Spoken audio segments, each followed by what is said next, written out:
കാരണം എല്ലാ മണ്ഡലങ്ങളും B J പിക്ക് കാര്യമായ വോട്ട് വർധന ഉണ്ടാകുന്നുണ്ട്. കാരണം വോട്ട് വർധന ഉണ്ടാകുക എന്ന് പറയുന്നത് അവരെന്ത് നിലപാട് സ്വീകരിക്കും എന്നുള്ളതിനെക്കുറിച്ചിട്ട് ആശ്രയിച്ചിരിക്കും ബാക്കി എല്ലാ കാര്യങ്ങളും.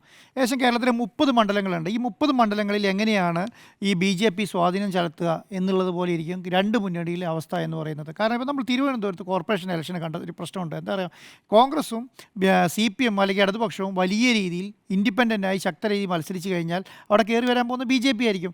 പക്ഷേ അങ്ങനെ കയറി വരാൻ ബി ജെ പിക്ക് ഒരുക്കമല്ല. കാരണം എന്തുകൊണ്ടാ, ബി ജെ പി അവരുടെ എ ക്ലാസ് മണ്ഡലങ്ങളിലേക്ക് ഈ പറയുന്ന പ്രവർത്തനം ചുരുക്കാനാണ് സാധ്യത. കാരണം അവരെ കൂടുതൽ ഫോക്കസ് ചെയ്യും, അവിടെ ജയിക്കാൻ പറ്റിയ സ്ഥലങ്ങളിൽ കൂടുതൽ ഫോക്കസ് ചെയ്യും, അവിടെ എങ്ങനെയെങ്കിലും ഒരു 10 സീറ്റിലെങ്കിലും എത്തിക്കാൻ പറ്റുമോ എന്നുള്ള കാര്യത്തെക്കുറിച്ചായിരിക്കും ഏറ്റവും കൂടുതൽ ആലോചിക്കുന്നുണ്ടാവുക. ഞാൻ വിചാരിക്കുന്നത് 2011 ഇലക്ഷനെ പോലെ ആയിരിക്കും കോൺഗ്രസിൻ്റെ അവസ്ഥ എന്നുള്ളതാണ്.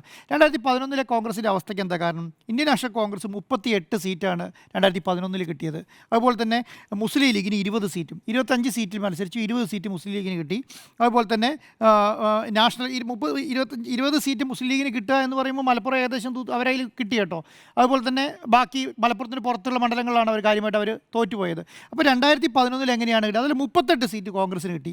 ആ 38 സീറ്റ് കോൺഗ്രസിന് കിട്ടുക എന്ന് പറയുന്നത് അവരെ തന്നെ മാക്സിമമാണ്.